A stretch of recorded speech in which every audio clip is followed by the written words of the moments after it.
Hello students, today we are going to discuss topic which is percentage. In last lecture we have discussed topic which is ratio and proportion. Today we are going to discuss next topic which is percentage. Percentage we have already discussed in speed maths lecture. We have discussed basic concept, basic things about this topic in speed maths. So today we are going to discuss some questions based on this topic. Okay, percentage.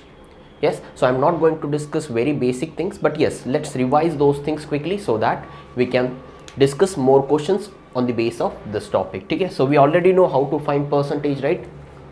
If I ask you, yes, 40 is what percentage of 320? 320 का 40 कितना percentage है? So you can multiply this by 100. So it means percent means what? 40 out of 320. 40 मिल रहा है 320 में से, तो 100 में से कितना? This is the simple logic. If you ask me to find the percentage, इसका मतलब क्या होता है? 40 मिला है 320 में से, 40 पार्ट है 320, 320 में से, तो 100 में से कितना? This is the simple logic. ठीक है, सो इसको सिंप्लीफाई करके you can find the answer, और you can say this is nothing but 1/4, so it means 25% answer होना चाहिए. So this is the basic, very basic things which I am going to tell you. ये तो basic चीज़ें हैं जो हमने speed maths में देखी थी. In speed maths we already discuss how we can find the percentage is without using pen and paper.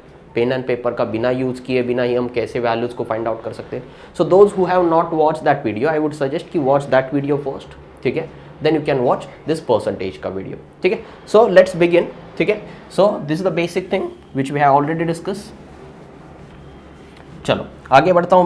मैं अभी आज जो है कुछ परसेंटेज से रिलेटेड क्वेश्चन भी डिस्कस करूँगा आपके साथ दोस्तों. ठीक है, okay. If I have two person, let's say there are two person A and B. If it is given age is 40 years and age of B is 50 years. This is the information given. Age is 40 years, B's age is 50 years. So now I am going to write 4 questions, students. Try to solve those 4 questions, then we'll discuss those 4 questions one by one. So age is 40, B's age is 50. So my first question to you students, first question is this person A is, or you can say A is what percentage of B. This is the first question. A is what percentage of B. Second question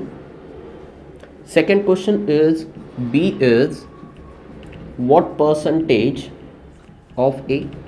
This is the question. My third question is A is what percentage less than that of B. This is the third question, student. And I have one more question, fourth question. Fourth question is B is what percentage more than that of A. Yes, try to solve these 4 questions, students, quickly. I have 4 questions. Here it is given age is 40, or A's value is 40, B's value is 50. I have 4 questions. First question is A is what percentage of B. I have second question, B is what percentage of A. Third question is A is what percentage less than that of B. And fourth question is B is what percentage more than that of A. Try to solve this question and write down the answer in chat box quickly. Yes, try to solve this question. And here I want to tell you, here on exam prep you will get every day at 8 o'clock you will get every day quantitative aptitude का वीडियो, and 8:30 को आपको GK का video मिल जाएगा. It means lectures आपको daily का मिलते रहेगा.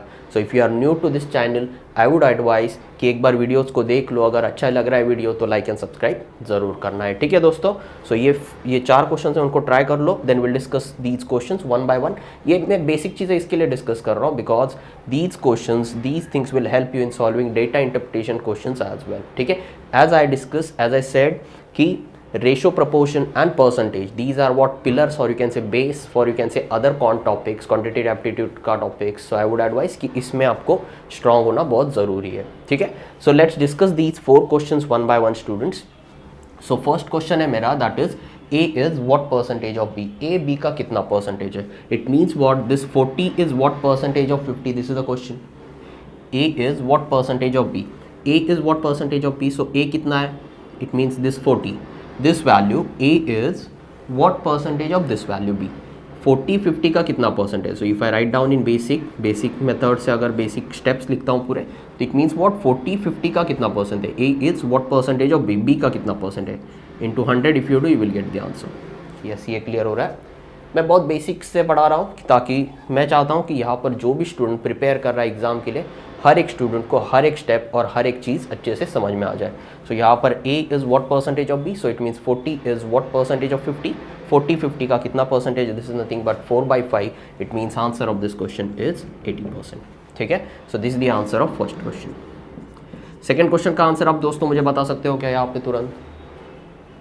B is what percentage of A, B A का कितना परसेंटेज है? यस, कमेंट में कुछ स्टूडेंट्स का सही आंसर आ रहा है, लेट्स चेक यहाँ पे। B is what percentage of A, B कितना है? B 50 है। B is what percentage of A का कितना परसेंटेज है? 50, 40 का कितना परसेंटेज है? सो यहाँ पे इंटू 100 करना है। ठीक है, दिस इज नथिंग बट 5/4, सो 5/4 क्या होना चाहिए? 0 0 get cancel, so I am getting 5/4, 5/4 that is nothing but 125%। ये क्लियर हो रहा है सबको? ठीक है, so this is the answer of second question. Clear हो रहा है? मैं इसमें ज़्यादा समय नहीं ले रहा हूँ because these are the things we have already discuss in speed maths lecture. वहाँ पर हमने ये भी देखा था कि 4/5 that is nothing but 80%, 5/4 that is nothing but 125%।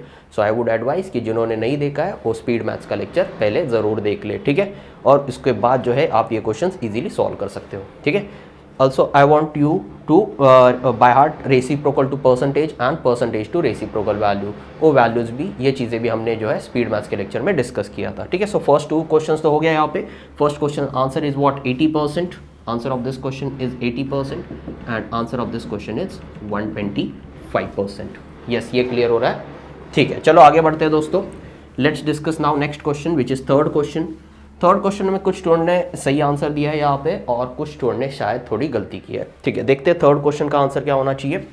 So I have third question, A is what percentage less than that of B, A is what percentage less than that of B, A जो है is what percentage less than that of B, A जो है B से कितना percentage कम है, this is the question. ठीक है, सो A B से कितना कम है दोस्तों? That is 10, A is 10 less than that of B. So here I can say A कितना कम है? 10, less than that of B, less than that of B, less than that of B, B से कितना कम है? So that is why B का value you have to take as a base. So A is what percentage less than that of B, B से कितना कम है वो आपको check करना है। So यहाँ पर into 100 कर लो फिर से परसेंटेज में वैल्यू फाइंड आउट करने के लिए, this is nothing but 20%. A is what percentage less than that of B, B से कितना कम है वो आपको चेक करना है। ठीक है दोस्तों, so let's move to next question, fourth question. यहाँ पर मैं ज़्यादा समय नहीं ले रहा हूँ ताकि हमें और भी क्वेश्चंस आगे डिस्कस करने हैं। ठीक है दोस्तों, सो B is what percentage more than that of A, सो इसका आंसर क्या होना चाहिए? B A से कितना ज़्यादा है वो हमें देखना है। यहाँ पे B मैं बोल सकता हूँ फिर से B A से कितना ज़्यादा है? 10 ज़्यादा है, but here I will take base value, क्या लूँगा? Less than that of A, A से कितना ज़्यादा है? So that is why take A का value as a base into 100, so this is nothing but 25%। यहाँ तक क्लियर हो रहा है सबको दोस्तों? ठीक है, so these are the 4 question जिसका आपको क्लियर पता होना चाहिए कि कौन सा वैल्यू बेस में लेना है और कैसे आंसर फाइंड आउट करने हैं। बिकॉज ऐसे क्वेश्चंस तो आप डेटा इंटरप्रिटेशन के हर एक सेट में ऑलमोस्ट देख ही लोगे, जहाँ पर this value is what percentage of that value, for example A's age is what percentage of B's age, ऐसा कुछ क्वेश्चन हो सकता है। ठीक है, सो दैट इज़ वाई ये आपको क्लियर होना चाहिए कि कौन सा वैल्यू बेस में लेना है और किस तरीके से आंसर्स फाइंड आउट करना है। ठीक है, if you like this video, like and subscribe और उसको अपने दोस्तों के साथ शेयर भी करना है। ठीक है दोस्तों, तो आगे बढ़ता हूँ मैं। चलो, इससे पहले हमने reciprocal to percentage values already discuss किए थे स्पीड मैथ्स के लेक्चर में। तो दोस्तों आज जो है अभी कुछ क्वेश्चन डिस्कस करना स्टार्ट करते। चलो, फर्स्ट क्वेश्चन जो आपके स्क्रीन पे आता होगा अभी देख लो। यस, फर्स्ट क्वेश्चन आपकी स्क्रीन पे आ रहा है दोस्तों, तो उसको एक बार ट्राई कर लो और मुझे आंसर बताना है। जितना जल्दी हो सके उतना जल्दी आंसर बताना है। जिस भी मेथड से आप करना चाहते हो उसमें आप कर सकते हो। हमारा इंटेंशन ये होना चाहिए कि हमें करेक्ट एंड जल्दी आंसर फाइंड आउट करना है। ठीक है, so try this question everyone.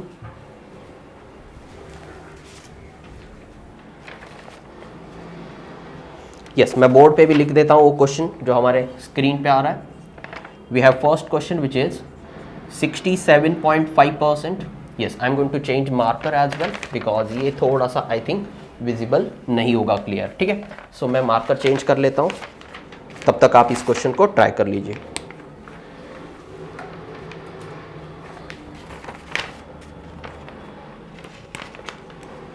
ठीक है, मैं बोर्ड पे भी लिख देता हूँ यहाँ पे क्वेश्चन। जो फर्स्ट क्वेश्चन है हमारा which is 67.5% is equal to,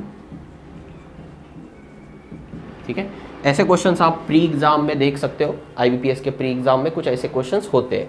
तो यहाँ पर 67.5% इज इक्वल टू, मैं बहुत एक बेसिक क्वेश्चन से स्टार्ट कर रहा हूँ, आगे जाके हम एडवांस क्वेश्चन भी डिस्कस करने वाले हैं।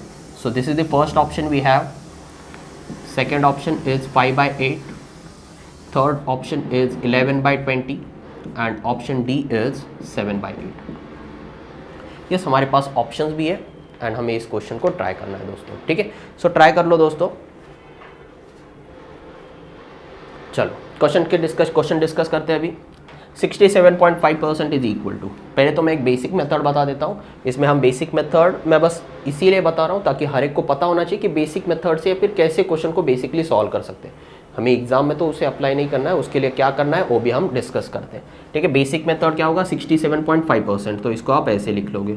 67.5% का मीनिंग क्या होता है, 67.5 100 में से, yes that is nothing but percentage. So यही हमें वैल्यू फाइंड आउट करना है। You can simplify this and you can reach to final answer, ठीक है। सो इसको अगर सिंप्लीफाई करते हो तो if I divide both the numbers by 25, यहाँ पे क्या होगा 25 का 4 टाइम्स, 25 4 ज़ा 100, यहाँ पे क्या होगा 25 2 ज़ा 50, रिमेनिंग वैल्यू क्या है मेरा 17, 25 7 ज़ा, ठीक है।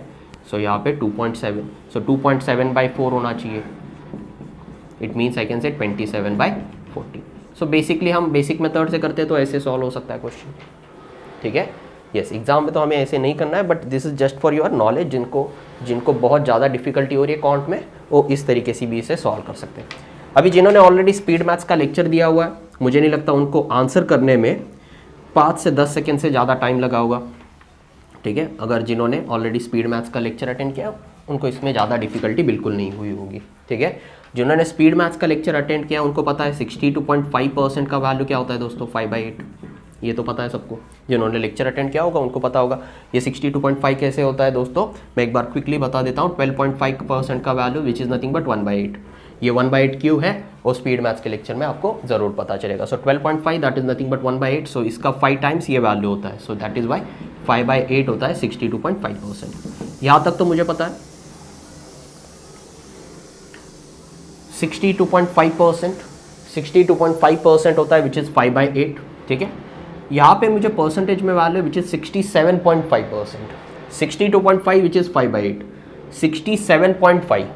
67.5 can I say this value is definitely greater than 5/8 because 5/8 का वैल्यू इज व्हाट 62.5, 67 उससे ज़्यादा है ना, सो इट मीन्स 5/8 से ज़्यादा होना चाहिए वैल्यू, ठीक है। वी हैव ऑलरेडी डिस्कस कि फ्रैक्शंस को भी कैसे कंपेयर करना है। That is why I would advice कि those who have not watch speed maths के लेक्चर्स, मैंने 4 पार्ट टोटल बनाए हैं, वो वीडियोस आपको डेफिनेटली देना है, बहुत हेल्प करेगा आपके प्रिपरेशन में, ठीक है। सो यहाँ पर 62.5 which is 5/8, so it means मेरा वैल्यू जो है 5/8 से बड़ा होना चाहिए। So option B can not be the answer. ये जो वैल्यू है दोस्तों 11/20, इफ आई राइट 10/20, 10/20 लिखता हूँ, 10/20, इट मीन्स कहने से मेरा आंसर होता 50%, फिर 20 में से 10 मीन्स 50%। सो ये जो वैल्यू है कहने से ये 50% के कुछ क्लोज होना चाहिए, ऐसे सोच सकते हो। या फिर कैसे सोच सकते हो, 11 में से 20, इसको अगर मैंने 5 से मल्टीप्लाई किया, 20 को अगर मैंने 5 से मल्टीप्लाई किया तो क्या हो जाएगा 25 100, 11 को मैंने 5 से मल्टीप्लाई किया तो 55 हो जाएगा। So can I write this number as, इसको मैं ऐसे लिख सकता हूँ क्या 55/100, ऑफकोर्स लिख सकता हूँ। सो 100 में से ये कितना हो जाएगा 55, मुझे चाहिए क्या 67.5, सो it means this option can not be the answer. ये क्लियर हो रहा है सबको, ठीक है, गुड, सबको समझ में आ रहा है। चलो आगे बढ़ते हैं। So option this can not be the answer. 7/8, 1/8 का वैल्यू होता है 12.5, यस। इफ आई राइट 8/8, अगर 8 में से 8 लिखता 100% होता आंसर। यहाँ पे एक कम है ना, 7/8 है, इट मीन्स वॉट 12.5% कम करना है 100 में से। सो 12.5 अगर कम करता हूँ ये क्या होना चाहिए 87.5% वैल्यू। ये सबको क्लियर हो रहा है, ठीक है। सो इस तरीके से आपको थोड़ी हैबिट होनी चाहिए कैलकुलेशन करने की। सो you can eliminate these 3 option, so directly you can से यही ऑप्शन आंसर होना चाहिए। ये क्लियर हो रहा है। So I would advice if you are preparing for competitive exam और एनी MBA एंट्रेंस एग्जाम, आप ये चीज़ों का ध्यान दें। डोंट गो फॉर कैलकुलेशन या फिर ऐसे भी कुछ करने की ज़रूरत भी नहीं थी। If you observe the options you can eliminate directly options 1 by 1 and clearly you can say option A is the answer of this question. ये क्लियर हो रहा है सबको, यस, ठीक है। चलो आगे बढ़ते हैं। यस, अगर अच्छा सीखने मिल रहा है, कुछ नया इन्फॉर्मेशन मिल रहा है, डेफिनेटली आपको लाइक एंड सब्सक्राइब करना है, ठीक है। और इसका जो भी है प्रॉपर तरीके से नोट बनाते जाइए, ठीक है। यहाँ पर जो है डिस्क्रिप्शन में भी हम जो है आपको नोट्स जो है प्रोवाइड करेंगे। डिस्क्रिप्शन में जो आपको कॉन्टैक्ट नंबर दिख रहा है दोस्तों, उस पर आप कॉन्टैक्ट करके जो भी है आपके क्वेरीज है या फिर आपको नोट्स चाहिए या फिर कोई भी आपका डाउट्स है, आप अपने कॉन्टैक्ट करके भी पूछ सकते हो या फिर अपने कमेंट्स लिख सकते हो, ठीक है। ओके, चलो आगे बढ़ता हूँ मैं। सेकेंड क्वेश्चन देखो आपकी स्क्रीन पे आ रहा है दोस्तों। यस, क्वेश्चन आ चुका है, उससे ट्राई कर लीजिए। मैं यहाँ पे बोर्ड पे भी लिख लेता हूँ। अभी इस क्वेश्चन को जो है मैं नहीं चाहता कि आप बेसिक मेथड से करें, जो हमने मेथड्स डिस्कस किए, रेसिप्रोकल टू परसेंटेज या फिर ऑप्शन एलिमिनेट करके इसका आंसर मुझे आपसे दोस्तों चाहिए, ठीक है। सो 9/16 इज इक्वल टू, ये कितने परसेंटेज के इक्वल है, this is the question. We have first option which is 48.27। देखना है आपको कौन सा ऑप्शन आंसर हो सकता है। और अभी मैं चाहता हूँ कि आप जो इसका आंसर मुझे जितना हो सके पेन एंड पेपर अवॉइड कीजिए, without using pen and paper try कीजिए। अगर नहीं हो रहा है पेन एंड पेपर अवॉइड करके, तो फाइनली आपको यूज़ करके इसका आंसर निकालना है, बट आंसर फिर करेक्ट आंसर निकालो, ठीक है। सो यहाँ पे 57.25 is the second option, option B. Option C is 62.75 and option D is 68.75, ठीक है। इसका आंसर मुझे बताओ दोस्तों क्या होना चाहिए। 9/16, 9/16 इज इक्वल टू, ये किसके बराबर है, ठीक है दोस्तों। डिस्कस करते हैं। डेफिनेटली मैं फिर से कैलकुलेशन कर सकता हूँ, 9/16 इंटू 100 कर लो, आपको इसका आंसर मिल जाएगा। इस तरीके से आप सॉल्व कर सकते हो। बट अगेन आप एग्ज़ाम प्रेप पे और प्रिपरेशन कर रहे हो, तो मैं नहीं चाहता कि आप ऐसे कुछ कैलकुलेशन करो। मैं चाहता हूँ कि आप जो भी कैलकुलेशन करो मेंटली करो, without using pen and paper try करो। ऑफकोर्स सारे कैलकुलेशन पॉसिबल नहीं, बट जितना हो सके खुद को थोड़ा ट्रेन करना है कि we can avoid pen and paper and solve the questions, ठीक है। सो 9/16 ओके, ऑप्शंस कुछ इस तरीके से है मेरे पास। Okay, all right. If I observe the options, ये 48% है, 50 के क्लोज है, ठीक है। ये 50 से ज़्यादा है कुछ, ये 60 से ज़्यादा और ये 68, 70 के क्लोज है। ऐसे कुछ ऑप्शन है मेरे पास। चलो, फर्स्ट ऑप्शन आंसर हो सकता है क्या इसका दोस्तों, 48.25। पहले तो मैं सोच रहा हूँ फर्स्ट ऑप्शन हो सकता है क्या answer. First option is what 50% के क्लोज है, बट लेस देन 50%। ये नंबर मेरा 50% से कम है क्या, यस नहीं है, ठीक है। बिकॉज इफ आई राइट 8/16, अगर ये 8 होता और यहाँ पे 16 होता तब मेरा आंसर 50% होता ना। यहाँ पे मेरा क्या है, 9 है। 9/16, it means can I say my answer is what more than 50%। यहाँ तक क्लियर हो रहा है। So it means clearly I can say option A can not be the answer. A तो आंसर नहीं हो सकता। Now I have options which is 56, 62 and 68। ये मेरे पास ऑप्शन है। चलो, मैं अभी नेक्स्ट स्टेप क्या कर रहा हूँ, after observing these 3 options I am going to calculate 60%। मैं 60% इसके लिए कैलकुलेट कर रहा हूँ दोस्तों, क्योंकि मैं जानना चाहता हूँ कि मेरा आंसर 60% से ज़्यादा आ रहा है या 60% से कम आ रहा है, या 60% से क्लोज है। अगर क्लोज है, थोड़ा सा ज़्यादा है, तो मैं ये मार्क करूँगा। अगर 60% से कम है तो ये मार्क करूँगा। और मुझे लग रहा है 60% से क्लोज नहीं है, उससे भी बहुत ज़्यादा है, तब तो ये मार्क करूँगा। So that is why I am going to calculate 60%। So आपको ऐसे डिसीजन लेना है कि कितना परसेंटेज कैलकुलेट कर सकते हैं या फिर कौन सी वैल्यू कैलकुलेट करने के बाद मैं अपना टाइम सेव कर सकता हूँ। सो 9/16, ठीक है। अगर यहाँ पे we have number which is 16, we in speed maths that also we have understood कि 10% इसका कैसे फाइंड आउट करना है। 16 का 10% क्या होता है दोस्तों,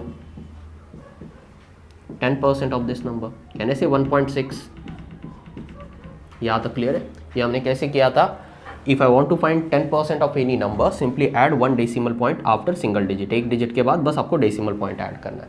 यस, इट मीन्स वॉट दोस्तों, अगर मेरा कुछ नंबर ऐसे होता, ये वैल्यू होता, in that case I can से माई आंसर इज वॉट 10%। यस, ये क्लियर हो रहा है। 1.6/16 लिखता तो मेरा 10% आंसर होता। अगर इसका डबल लिखता मैं, 1.6 का डबल विच इज़ 3.2/16, तो मेरा आंसर कितना होता, 20% होता। यहाँ तक क्लियर हो रहा है। ये 10% है, 1.6, 3.2, 16 का डबल 32 ना, सो उसका डबल, सो 3.2 होता। तो सो 60% क्या होना चाहिए, अगर मैं 60% पूछता हूँ दोस्तों, ठीक है। इफ़ आई आस्क यू 60%, सो 60% क्या होना चाहिए, इसका 6 टाइम्स, सो 9.6 होना चाहिए। यहाँ पर क्लियर हो रहा है, ये कैलकुलेशन सबको क्लियर हो रहा है दोस्तों। यस, ये सबको क्लियर हो रहा है, ठीक है, बहुत अच्छी बात है। 60% कहने से मेरा इफ माई नंबर इज 9.6/16, ये सब कैलकुलेशन हमें लिखना नहीं है, मेंटली होना चाहिए। जितना आप प्रैक्टिस करते जाओगे दोस्तों ये सब कैलकुलेशन मेंटली होता जाएगा। लेकिन अगर आपने ये आदत डाल दी दोस्तों ऐसे करने की, ये बेसिक मेथड से सॉल्व करने की, तो आप यही मेथड में अटके रहोगे, आपका स्पीड इंप्रूव नहीं होगा। ठीक है, सो मैं चाहता हूँ कि आप जो है थोड़ा सा खुद को ट्रेन कीजिए ऐसे कैलकुलेशन करने के लिए। ठीक है, सो 9.6/16, अगर मेरा नंबर है 9.6/16, my answer is what 60%, but here we have number that is 9/16, 9/16, it means what, मेरा आंसर कहने से लेस देन 60% होना चाहिए। yes, and there is only one option in which I can see 60% से कम वाला एक ही ऑप्शन है, ये ऑप्शन तो आंसर नहीं हो सकता। so it means option C and D cannot be the answer of this question and answer of this question is option B। Clear हो रहा है ये? ठीक है, अगर वीडियो अच्छा लग रहा है, कुछ नया सीखने मिल रहा है, तो डेफिनेटली आपको लाइक एंड सब्सक्राइब करना है वीडियो को। ठीक है, यस, क्लियर हो रहा है ये? सो 9.6 क्या होना चाहिए? 60%, सो it means 9/60, that is nothing but 56.25। Yes, अगर आप कैलकुलेट करना चाहते हो तो बाद में आप कैलकुलेट कर भी सकते हो। कुछ डाउट है अब तक? ठीक है, चलो आगे बढ़ते हैं फिर। ठीक है, चलो अभी कुछ वर्ड प्रॉब्लम की तरफ बढ़ते हैं। Let's discuss some word problem. Yes, if you have any doubt you can ask me in chat box, या फिर कमेंट कर सकते हो वीडियो के अंत में। आप हमें कमेंट करके बता सकते हो कि आपको ये लेक्चर्स कैसा लग रहा है। Okay, so let's discuss next third question now. Third question, yes computer ji please. Yes, third question आ चुका है, ट्राई कर लो।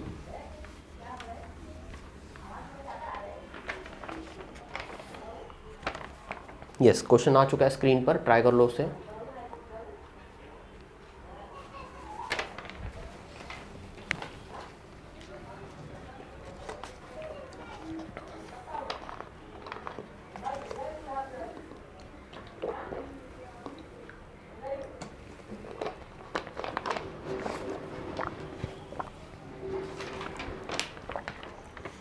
Okay, let's discuss this question. Third question is, in a test A and B score 40 marks and 50 marks। ठीक है, okay, ये question हमने already ऐसे ही कुछ सिमिलर क्वेश्चन डिस्कस किया था। ओके, इन अ टेस्ट, मैं अभी इसे तुरंत लिख लेता हूँ। In a test A and B it is given, okay, A score 40 marks, B score 50 marks, same numbers हमने ऑलरेडी डिस्कस किए थे। ठीक है, तो इसमें ज़्यादा समय नहीं लेता हूँ मैं। By what percentage were marks of B more than that of B? B का मार्क्स A से कितना ज़्यादा है? So we have already discussed। Yes, answer आ चुका है क्या इसका? यस, आंसर्स भी आ रहे हैं, बहुत सही। So B का मार्क कितना है? Question is by what percentage mark of B is more than that of A? B का मार्क कितना ज़्यादा है? 10, more than that of A। So A से कितना ज़्यादा है? 100। So it means answer of this question is 25%। So बहुत सारे स्टूडेंट ने यहाँ पे आंसर राइट दिया है। ठीक है, मैं इसमें ज़्यादा समय नहीं लेता हूँ बिकॉज सेम क्वेश्चन हमने ऑलरेडी डिस्कस किया था। नेक्स्ट फोर्थ क्वेश्चन ट्राई कर लो तुरंत students.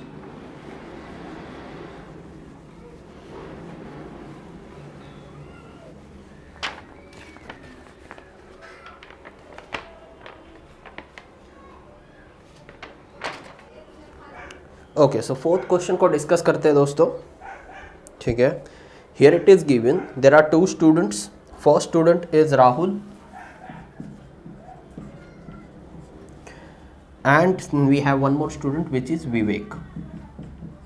Okay, so it is given there are two students, Rahul and Vivek.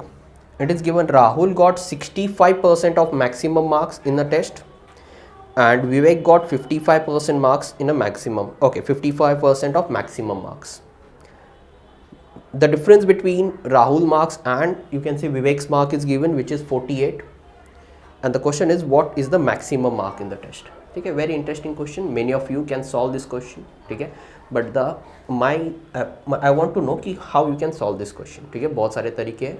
ठीक है, सो मैं चाहता हूँ कि आपने किस तरीके से सॉल्व किया वो मैं जान लूँ, और आप इसमें से जो है बेस्ट जो है मेथड वो हम डिस्कस करें। ठीक है, सो मैं पहले बेसिक मेथड डिस्कस करता हूँ, उसके बाद हम सोच सकते हैं कि इसमें शॉर्टकट क्या है। यस, और अगर आप इसका आंसर आप without using pen and paper कर रहे हो तो बहुत बढ़िया बात है। ठीक है, तो मैं चाहता हूँ कि एग्जाम प्रेप पे जो सारे स्टूडेंट प्रिपेयर कर रहे हैं उनका answer without using pen and paper इसका आ जाता है तो बहुत सही बात है। ठीक है, सो देखते हैं, एक बार बेसिक बता देता हूँ ताकि सारे स्टूडेंट को समझ में आ जाए कि ये क्वेश्चन को कैसे सॉल्व करना है। अगर आप इसे बिना पेन एंड पेपर से कर पा रहे हो तो बहुत अच्छी बात है। चलो, यहाँ पे हमें मैक्सिमम मार्क्स फाइंड आउट करना है टेस्ट में। सो मैं मैक्सिमम मार्क्स जो है टेस्ट में अज्यूम कर रहा हूँ, लेट्स से दैट इज 100 और 100x। क्योंकि मैंने 100x अज्यूम नंबर किया है, बिकॉज वैल्यूज़ हमें कुछ परसेंटेज में कैलकुलेट करना है और परसेंटेज में वैल्यूज है 65% एंड 55. सो इट मीन्स कहने से Rahul got 65x marks and Vivek got 55x marks. ये क्लियर हो रहा है सबको step? Because it is given Rahul got 65% of maximum and Vivek got 55% of maximum marks. ठीक है, सो दैट इज़ वाई ऐसे होना चाहिए. And it is given difference between these two, that is 48. ये दोनों का डिफरेंस दिया है. सो कैन आई से 65x. इक्वेशन बनाने की ज़रूरत तो है नहीं, बट यहाँ पर मैं बेसिक इसके लिए बता रहा हूँ ताकि हर एक स्टूडेंट को ये समझ में आ जाए. So difference between Rahul's marks and Vivek's marks which is given as 48. If I simplify this can I write 10x equals to 48. यहाँ तक क्लियर हो रहा है? अगर 10x का वैल्यू ये है, हमें वैल्यू किसका फाइंड आउट करना है? 100x. So if 10x equals to 48 can ऐसे 100x का वैल्यू होना चाहिए 480. सो 480 आंसर होना चाहिए. It means option D is the answer of this question. ये क्लियर हो रहा है? ये तो हो गया बेसिक मेथड. बेसिक मेथड से मैंने क्या किया, 65% लिख लिया, इसका 55%, डिफरेंस इज गिवन 48, 10x का वैल्यू होना चाहिए 48, 100x का वैल्यू होना चाहिए 480. इस कैलकुलेशन में अगर कुछ डाउट है तो भी आप मुझे पूछ सकते हो. ठीक है, यहाँ पर 10x का वैल्यू ये मिला, इसका में कुछ डाउट है तो बेसिक बता दे दूँ. अगर कुछ डाउट है तो इस तरीके से आप कर लो. यहाँ पर 100x का वैल्यू कितना होगा, क्रॉस मल्टीप्लाई करना है एंड आंसर फाइंड आउट करना है. ठीक है, so this is the basic method जिससे आपको 480 आंसर मिल जाएगा. ठीक है, सो इस क्वेश्चन को अगर without using pen and paper करना होता तो कैसे करते हैं दोस्तों? दोनों का मुझे परसेंटेज में डिफरेंस कितना है दोस्तों? 10% का डिफरेंस है. ठीक है, सो ये हो गया बेसिक मेथड. ये भी कैलकुलेशन अभी जो कर रहे हैं वो सब मेंटली होना चाहिए. देखो 10% that is equal to I can say 480. दोनों में डिफरेंस कितना है? 10%. 10% इज नथिंग बट 48. ठीक है, ये लिखने की भी ज़रूरत नहीं है, मेंटली होना चाहिए. तो कंप्लीट वैल्यू कितना था? मैक्सिमम वैल्यू था उसका 10% डिफरेंस मिल रहा है ना दोनों का. तो 10% दैट इज इक्वल टू 48. तो 100% का वैल्यू कितना होना चाहिए? यस, क्रॉस मल्टीप्लाई कर सकते हो या फिर क्या कर सकते हो, इसका मैंने 10 टाइम्स ले लिया यहाँ पे, तो इसका भी 10 टाइम्स ले लो. So it means 480 is the answer. इसको 10 से मल्टीप्लाई करने पे ये मिलेगा, तो इसको भी 10 से मल्टीप्लाई कर लो and 480 is the answer. So you can answer this question in just 5 to 10 seconds अगर आपके बेसिक कॉन्सेप्ट क्लियर है. सो 480 is the answer of this question. Fourth question का आंसर होना चाहिए. ठीक है, यस, आपको अच्छा वीडियो लग रहा है तो आपको वीडियो को लाइक एंड सब्सक्राइब करना है. ठीक है दोस्तों, आगे बढ़ता हूँ मैं. ठीक है, नेक्स्ट फिफ्थ क्वेश्चन की तरफ. फिफ्थ क्वेश्चन जो आपके स्क्रीन पे आ रहा है देखो, उसको ट्राई कर लो. अभी जिस कुछ डाउट है आप मुझे साथ में पूछ सकते हो चैट में भी, या फिर आप फाइनली कमेंट कर सकते हो. आपको किसी और एग्जाम के बारे में भी जानना है, गवर्नमेंट रिलेटेड या फिर MBA एंट्रेंस एग्जाम रिलेटेड, तो भी आप हमें उसके बारे में कमेंट करके पूछ सकते हो. ठीक है, फिफ्थ क्वेश्चन ट्राई कर लो स्टूडेंट्स. यस, फिफ्थ क्वेश्चन देख लो क्या हो रहा है आंसर.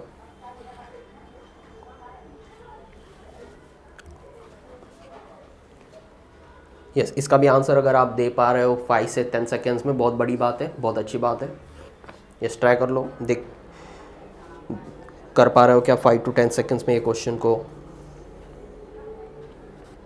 चलो डिस्कशन की तरफ बढ़ते हैं. Let's discuss this question. Fifth question is Ramesh monthly income was increase by 15%. Okay, Ramesh का मंथली इनकम जो है इन 15% से बढ़ चुका है एंड बिकम 5750 हुआ है. What was the monthly income before the increase. Increase होने से पहले कितना था? ठीक है, ओके, हमारे पास कुछ ऑप्शंस भी है. चलो पहले तो एक चीज़ देख लो स्टूडेंट्स, यहाँ पे ऑप्शन ही देख लो. 6840 हो सकता है क्या पहले इनकम? अभी उसका इंक्रीज हुआ है ना सैलरी. यस, सैलरी इंक्रीज होने के बाद वो 5750 हो रहा है, 15% इंक्रीज होने के बाद. ठीक है, इसका मतलब पहले जो था वो 5750 से कम होगा. सो इट मीन्स पॉसिबल आंसर हो सकता है क्लियरली C एंड D. सी हो सकता है या फिर D हो सकता है. ऑप्शन A एंड B तो आंसर नहीं होंगे क्लियरली. तो इस तरीके से भी आपको थोड़ा नंबर्स को ऑब्जर्व करना है. ठीक है, एग्जाम में ये सारी चीज़ें बहुत हेल्पफुल होती है. ठीक है, चलो अभी डिस्कस करते हैं इस क्वेश्चन को. सॉल्व करना है तो कैसे सॉल्व करना है, पहले मुझे पता नहीं कितना था. ठीक है, सो बिफोर इंक्रीज सैलरी बढ़ने से पहले मैं अज्यूम कर रहा हूँ उसका सैलरी 100x था. मैं 100 मैं नंबर इसके लिए ले रहा हूँ क्योंकि वो मुझे कंफर्टेबल लग रहा है परसेंटेज कैलकुलेट करने के लिए. You can assume any number 200 ले सकते हो, 200x, 300x, 1000x, 50x, कुछ भी वैल्यू ले सकते हो. ठीक है, बट आपको देखना है कि कौन सा नंबर लेने से आपको आगे का कैलकुलेशन ईजी हो जाए. ठीक है, so before increase I am assuming उसका सैलरी था 100x and his monthly income increase by 15%. 15% बढ़ा है यहाँ पे. सो इट मीन्स कहने से 115x हुआ है. यहाँ तक क्लियर हो रहा है बात. yes, his income increase by 50% and that becomes 5750 और वो हो चुका है actual value is what 5750. Yes, so 115x that is equal to this value.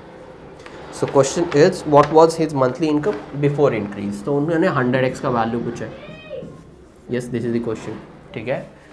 Okay फिर से हम कैलकुलेशन कर सकते हैं इसका और आंसर फाइंड आउट कर सकते हैं. यहाँ पे x का वैल्यू फाइंड आउट कर सकते हो, यहाँ पे पुट कर सकते हो और आंसर निकाल सकते हो. This is the one method by which you can do this calculation. Second method is what, you can write down the numbers 100x 115x, ये वैल्यू मुझे पता है 5750. You can do cross multiplication and you can find the answer of this question. ये कर सकते हो एक बात, ठीक है. या फिर नंबर्स को फिर से बस ऑब्जर्व करो. Here we have 115, here we have 575. So 115 and 575, can I say this number 575 is 5 times of this number. 15 5s are 75 and 100 का 5 times is what 500. इसका 5 times है. 115 का 5 times लिखा है यहाँ पे नंबर, 5 times लिख के एक जीरो ऐड किया है और यू कैन से 10 को से मल्टीप्लाई किया है. तो 100 का भी 5 times लिख लो विच इज़ 500 एंड एक जीरो ऐड कर लो. That is the answer of this question. So in exam you have to observe like this and you can find out the answer. ठीक है. सो यहाँ पर मैंने बस देख लिया इसका 5 times बन रहा है, इसका मैं 5 times वाला ऑप्शन देखूंगा एंड मार्क करूंगा answer. So it means answer is option C is the correct answer of this question. Clear हो रहा है? ठीक है. चलो आगे बढ़ते हैं, डिस्कशन को आगे बढ़ाते हैं क्योंकि हमें और भी बहुत सारे क्वेश्चंस डिस्कस करने हैं इस टॉपिक पर. चलो आगे बढ़ते हैं. Okay next question we have question number 6. Yes question number 6 आ चुका है आपके स्क्रीन पर. देखो क्वेश्चन क्या है. ठीक है, ट्राई कर लो पहले, उसके बाद हम डिस्कस करते हैं इसे कैसे करना है. 6 क्वेश्चन. यस ठीक है.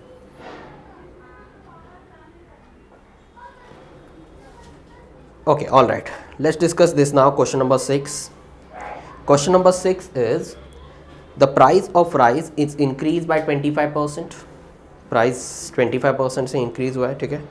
By what percentage should the consumption be reduced so that expenditure on rice remains same? ये हमारे पास क्वेश्चन है, बहुत ही इंटरेस्टिंग क्वेश्चन है. क्या बताया कि प्राइस ऑफ राइस का प्राइस जो है वो 25% से इंक्रीज़ हुआ है. फॉर एग्जांपल पहले जो भी था पर केजी का प्राइस अभी और 25% से इंक्रीज़ हो रहा है, ठीक है. By what percentage should consumption be reduce. जो भी राइस कंज्यूम कर रहा था एक फैमिली या फिर जो लोग कंज्यूम कर रहा था वो कंजम्पशन कितना परसेंटेज से कम करना चाहिए सो दैट एक्सपेंडिचर ऑन राइस, जो भी खर्चा था राइस पे वो रिमेन सेम रहे, जितना पहले खर्चा था उतना ही रहना चाहिए. बहुत ही अच्छा क्वेश्चन है स्टूडेंट्स, ट्राई कर लो, आपके पास ऑप्शंस भी है. चलो मैं डिस्कस करता हूँ स्टूडेंट इसको क्या दिया है. पहले तो मैं बेसिक मेथड डिस्कस कर रहा हूँ, फिर इसमें जो है शॉर्टकट या फिर जो है और थोड़ा एडवांस ट्रिक डिस्कस करेंगे. बेसिक मेथड से बताता हूँ पहले कैसे करना है. हमें पता नहीं है पहले क्या वैल्यूज़ है, तो मैं पहले सोच रहा हूँ कि प्राइस ऑफ राइस, लेट से मैं सोच रहा हूँ पहले प्राइस था पर केजी का, लेट से, ठीक है. पहले बेसिक बता देता हूँ. लेट से दैट इज़ 100 था और 100x भी लिख सकते हो. प्राइस था 100, पहले अगर 100 था. कंजम्पशन, यस कंजम्पशन जो था वो लेट से पहले था, इसको मैंने 100x मान लिया, इसको मैंने 100y मान लिया, या फिर ओनली यू कैन राइट 100 भी लिख सकते हो, कोई प्रॉब्लम नहीं. सो मैंने ऐसे पहले अज्यूम कर लिया. Now it is given. तो मेरा एक्सपेंडिचर कितना होगा दोस्तों,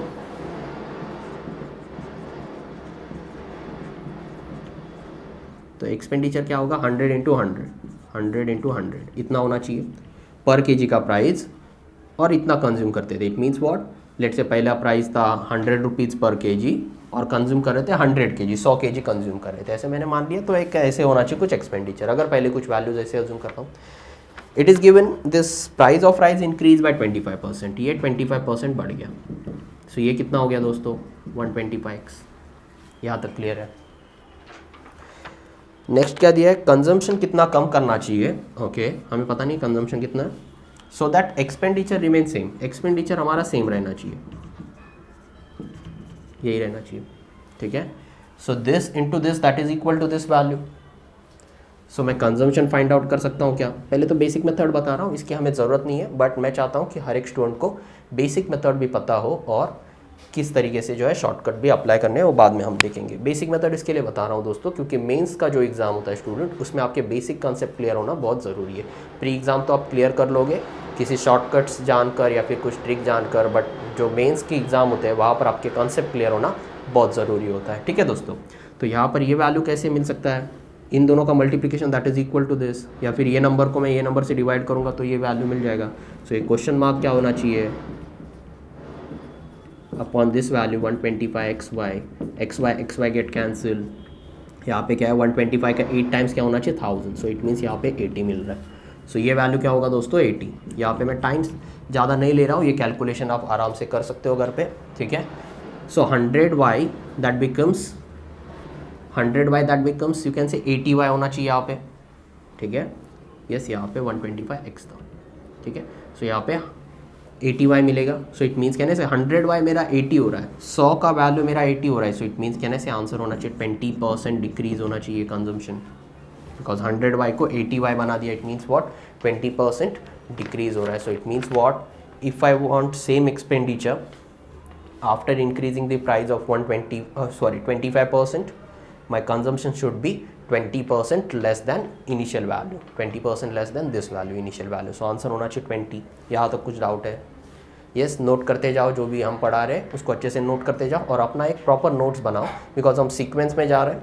पहले हमने देखा था speed maths, then we have discuss simple equation का टॉपिक, उसके बाद रेशियो एंड प्रोपोर्शन कवर किया। आज हम देख रहे हैं परसेंटेज, आगे आने वाला टॉपिक भी हम यही सीक्वेंस में कवर करने वाले हैं। तो मैं चाहता हूँ कि आप जो है प्रॉपर तरीके से नोट्स बनाते जाओ, उससे रेफर करोगे, आपको बहुत बेनिफिट मिलेगा एग्जाम के प्रिपरेशन के लिए। So answer of this question is 20% less. चलो फिर आगे बढ़ता हूँ मैं। ये तो हो गया बेसिक मेथड जिसे हमने सॉल्व कर लिया। नाउ कम टू शॉर्टकट, और या फिर कैसे टाइम सेव करना है वो देखते हैं। ठीक, बट मैं फिर से एडवाइस दूंगा, if you have not watch that speed maths का वीडियो, आप आपको वो वीडियोस ज़रूर देखने हैं, क्योंकि उससे आपका कैलकुलेशन सेव होगा, कैलकुलेशन करने में टाइम सेव होगा और आपको बहुत सारी नई चीज़ें डेफिनेटली सीखने मिलेगी। ठीक है, so let's discuss this question quickly. So it is given price of rice, price जो है वो 25% इंक्रीज़ हुआ है। 25% इंक्रीज मीन्स वॉट, ऐसे में लिख सकता हूँ 125/100 हुआ है, पहले जो भी था वो उसका 125/100 विच is nothing but 5/4। Speed maths किया होगा तो आप डायरेक्टली 5/4 लिखोगे इंस्टेड ऑफ 125/100।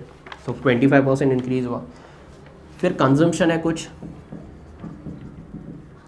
कंजम्पशन का वैल्यू कितना परसेंटेज कम करना चाहिए, यहाँ पे कुछ कंजम्पशन का वैल्यू और मेरा एक्सपेंडिचर का वैल्यू सेम रहना चाहिए। सो उसको बस आपको ऐसे लिखना होता है। ठीक है, ये हुआ 5/4, इसको कितना इंक्रीज डिक्रीज करना है तब जाके ये सेम रहेगा 1। तो यहाँ पर अभी देख लो, यहाँ पे 5/4 है, तो यहाँ पे क्या होना चाहिए दोस्तों वैल्यू, कहने से 4/5 होना चाहिए, तब मुझे यहाँ पे 1 मिलेगा। जब भी कोई भी ऐसा क्वेश्चन है जहाँ पर एक्सपेंडिचर आपको सेम रखना है तो उस केस में क्या करोगे, this value is what 5/4 increase 125% increase, it means 5/4। यहाँ पे मुझे पता नहीं value, expenditure remain same, it means 1 complete value ही रहना चाहिए। तो यहाँ पे क्या करना है आपको, यहाँ पर 5/4 है तो मैं यहाँ पे बस 4/5 लिखूँगा। यस, और इसका आंसर आ गया। तो ये 4/5 यहाँ पे लिखा, इसका मतलब क्या है, ये कितना परसेंटेज कम किया है मैंने यहाँ पे, मैं ऐसे बोल सकता हूँ क्या 20% कम किया है। Yes, because 4/5 is nothing but 80%। सो ये 125% है, ये 80% होना चाहिए। इट मीन्स वॉट, ये 20% डिक्रीज होना चाहिए। ये क्लियर हो रहा है? ठीक है, so this is the shortcut. I am again explaining you this method, this is called unitary method. ठीक है, in this question it is given that price of rice increase by 125%, it means 5/4 हुआ।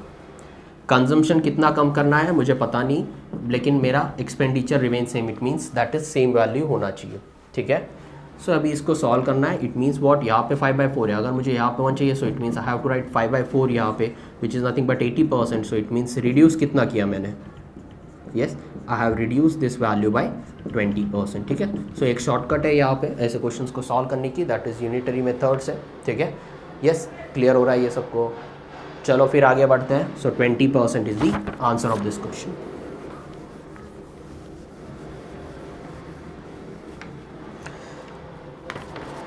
ठीक है friends, सो अब तक हमने 6 questions को discuss किया है। ठीक है, आगे जो है इसका मैं पार्ट 2 बनाने वाला हूं दोस्तों, जिसमें मैं और भी क्वेश्चंस इस टॉपिक से डिस्कस करता हूं। ठीक है, बिकॉज आज का टाइम जो है हो चुका है। ठीक है, सो मैं चाहता हूं कि आगे आने वाले परसेंटेज के पार्ट 2 में हम इस टॉपिक से रिलेटेड और भी क्वेश्चन डिस्कस करेंगे। If you have any doubt, any queries, you can ask me those doubts in comment box. Comment box में आप मुझे पूछ सकते हो। यस, आज जो पढ़ा है आई होप सारा क्लियर है आपके साथ, ठीक है, आपको सब क्लियर हो रहा है। यस, ठीक है। अगर वीडियो अच्छा लग रहा है, कुछ नया सीखने मिल रहा है, आपके प्रिपरेशन में हेल्प हो रही है, तो आपको डेफिनेटली चैनल को लाइक एंड सब्सक्राइब करना है। साथ में बताना चाहूँगा डिस्क्रिप्शन में जो है हमारा नंबर भी दिया हुआ है, वहाँ पर आप कॉन्टैक्ट करके जो है आपको किसी भी एग्ज़ाम से रिलेटेड कुछ डाउट हो, प्रिपरेशन में आपको कुछ गाइडेंस चाहिए हो, तो आप उसमें हमें कॉल करके कॉन्टैक्ट भी कर सकते हो। ठीक है, I hope you enjoy this session. Thank you.